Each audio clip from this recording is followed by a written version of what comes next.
C9, 우리는 탈산업화 시대에 살고 있는 것이 아니다. 그들은 이렇게 말한다. 최근 수십 년 사이에 세계 경제는 근본적인 변화를 겪었다. 최근까지 자본주의의 동력이었던 제조업은 이제 더 이상 중요하지 않게 되었다. 서비스에 대한 수요가 상대적으로 늘어나는 자연스러운 현상과 함께 금융산업이나 경영 컨설팅과 같은 생산성 높은 지식 기반 서비스가 발전하면서 제조업은 모든 선진국에서 사양길로 접어들었다. 탈산업화 시대에 들어선 나라들에서는 대부분의 사람들이 서비스 분야에 종사하고 서비스 제품이 주 생산품 자리를 차지한다. 제조업의 비중이 줄어드는 것은 자연스러운 현상이기 때문에 전혀 우려하지 않아도 되고 오히려 환영해야 할 일이다. 지식 기반 서비스 산업이 점점 커지는 것을 고려하면 개발도상국들도 사양길에 접어든 제조업 산업 단계는 아예 건너뛰고 서비스에 기초한 탈산업형 경제구조로 바로 진입하는 것이 더 현명한 일일 수도 있다. 이런 말은 하지 않는다. 우리들 중 대다수가 이제는 공장에서 일하는 대신 상점이나 사무실에서 일을 한다는 의미에서 우리가 탈산업화 시대에 살고 있다고 말할 수 있을지도 모른다. 그러나 제조업 부문이 덜 중요해졌다는 의미에서 탈산업화 시대에 들어섰다고 생각하면 그것은 오산이다. 총 생산에서 제조업 생산이 차지하는 비율이 줄어든 것은 대부분 제조업에서 생산되는 제품들의 가격이 서비스업에 비해 상대적으로 낮아졌기 때문이지 제조업 생산량의 절대량이 줄어서가 아니다. 이렇게 제조업 생산품의 가격이 낮아진 것은 제조업 분야의 생산성이 서비스업 분야보다 더 빨리 증가하기 때문이다. 개발도상국들이 산업화 단계를 건너뛰고 탈산업화 단계에 곧바로 진입할 수 있다는 아이디어는 허상에 불과하다. 서비스 산업은 생산성이 증가하는 데 한계가 있기 때문에 경제 성장의 원동력이 되기 힘들다.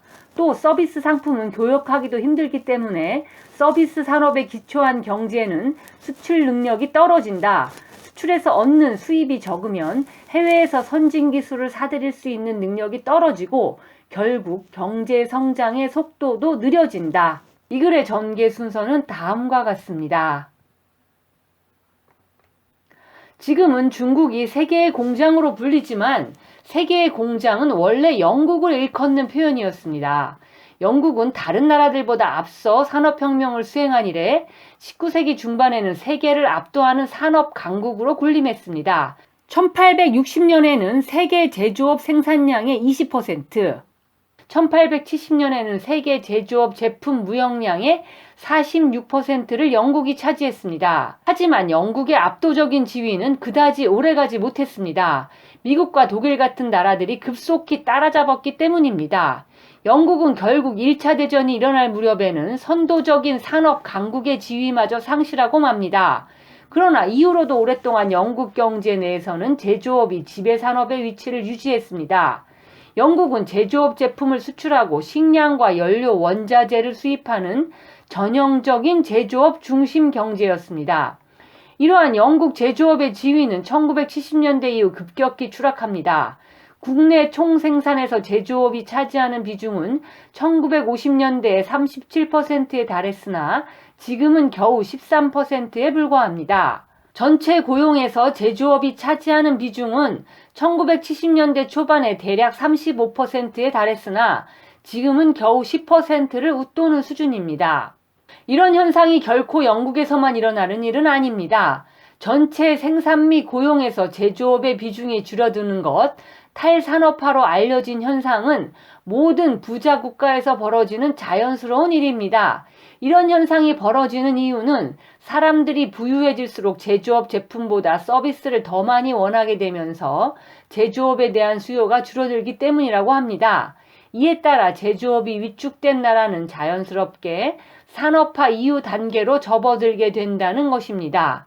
실제로 많은 사람들이 서비스 산업의 부상을 찬양합니다. 이들에 따르면 금융, 컨설팅, 디자인, 전산 및 정보, 연구개발 등 지식기반 서비스들은 최근 다른 서비스업과 달리 급격한 생산성 성장까지 동반하면서 발전하고 있습니다. 그리고 이는 서비스 산업이 적어도 부자 나라에서는 제조업을 대체해서 국민 경제의 새로운 성장 동력으로 자리 잡은 증거라고 합니다. 급기야 제조업은 중국 같은 개발도상국들이나 하는 저급한 경제활동으로 전락해버린 것입니다. 부자 나라들의 경우 전체 인구 중 공장에서 일하는 사람들의 비중이 과거에 비해 대폭 줄어들었다는 사실에 대해서는 논란의 여지가 없습니다.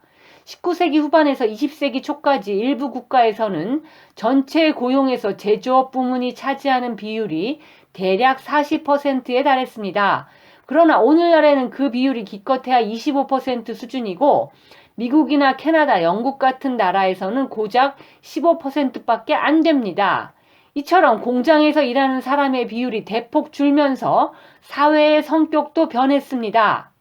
사무직이나 판매직은 공장 노동자보다 육체 노동을 덜 할 뿐 아니라 일의 속도와 방법도 어느 정도 자율적으로 조절할 수 있습니다.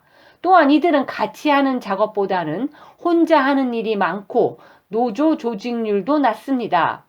이런 현상들에서 오늘날 부자나라 시민들이 부모나 조부모 세대와 다른 방식으로 일할 뿐 아니라 사람 자체도 다른 유형으로 변했다는 것을 알 수 있습니다. 오늘날의 부자나라들은 이미 사회적 차원에서 탈산업 사회 시대로 접어들었다고 할 수 있습니다. 그러나 경제적 차원에서 보면 부자나라들 역시 아직 탈산업화 시대에 들어섰다고 볼 수 없습니다. 제조업은 여전히 이 나라들의 경제를 주도하고 있습니다. 탈산업화가 되어간다고 느끼는 작지만 무시할 수 없는 원인은 착시 현상 때문입니다. 실제 상황의 변화가 아니라 단지 통계 처리의 변화 때문에 탈산업화가 많이 진행된 것처럼 느끼게 되었다는 말입니다. 예를 들어 제조업 부문의 기업 안에서 이루어지던 단체 급식, 청소, 기술 지원 등의 기능이 아웃소싱 되는 경우를 생각해 봅시다. 이런 서비스들이 아웃소싱 되면 실제 서비스의 양은 늘어나지 않았지만 서비스 부문의 국민소득은 증가하고 제조업 부문의 국민소득은 감소합니다.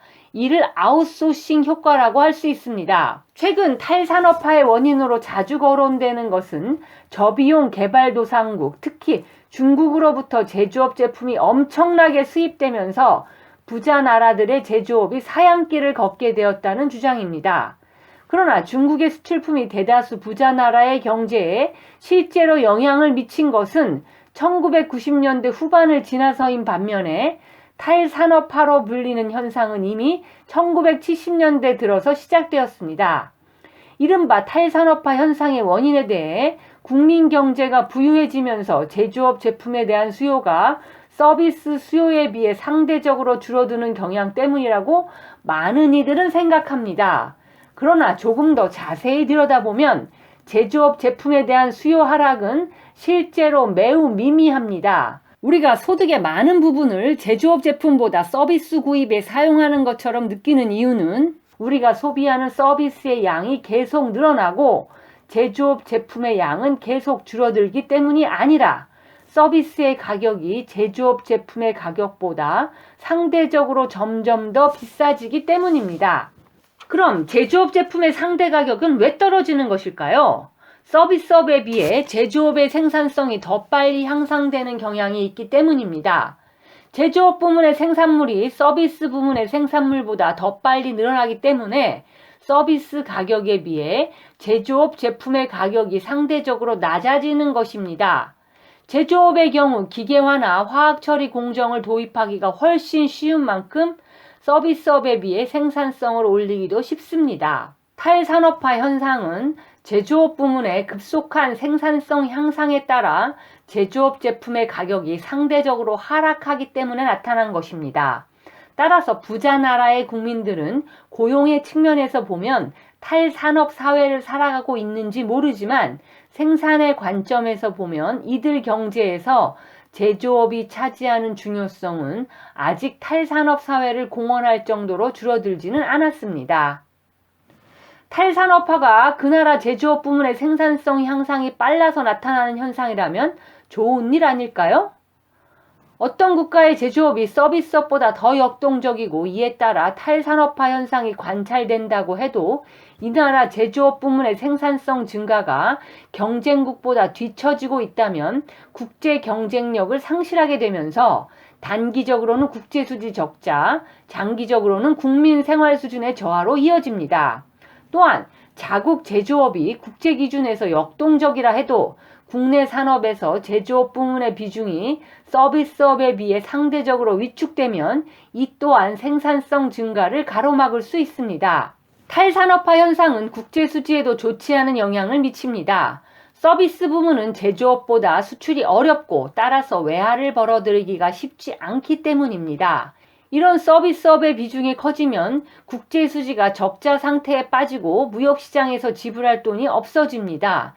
일시적으로 해외에서 돈을 빌려 국제수지 적자를 해소할 수 있지만 이 경우 자국 통화 가치의 하락을 초래해 해외 물품을 수입할 능력을 떨어뜨리고 이는 결국 생활 수준의 저하로 이어집니다. 금융이나 컨설팅, 엔지니어링 같은 지식 기반 서비스는 교역이 훨씬 손쉽습니다. 예를 들어 영국은 1990년대 이래 지식 기반 서비스의 수출을 통해 벌어들인 외화로 탈산업화 현상에 따른 국제수지 적자를 메웠습니다. 그러나 이처럼 지식 기반 서비스 수출에서 가장 앞서 있다는 영국조차 거기서 얻는 국제수지 흑자 규모는 국내 총생산의 4%에 미치지 못해서 제조업 부문에서 발생하는 국제수지 적자를 간신히 메우는 수준입니다. 탈산업화가 제조업에서 서비스업으로 경제 성장의 동력이 바뀐 결과라고 믿는 사람들은 개발도상국이 산업화 단계를 건너뛰고 곧바로 서비스 산업 중심의 경제로 나아갈 수 있다고 주장합니다. 이들은 공해나 유발하는 제조업은 잊어버리고 농업에서 서비스업으로 곧바로 옮겨가야 한다고 주장합니다. 그러나 가난한 나라가 서비스 산업을 기반으로 발전해 나갈 수 있다는 생각은 환상에 불과합니다. 서비스 부문은 본질적으로 제조업 부문보다 생산성 증가 속도가 느립니다. 물론 지식 기반 서비스 산업처럼 생산성이 향상될 잠재력이 큰 부문들이 있기는 합니다.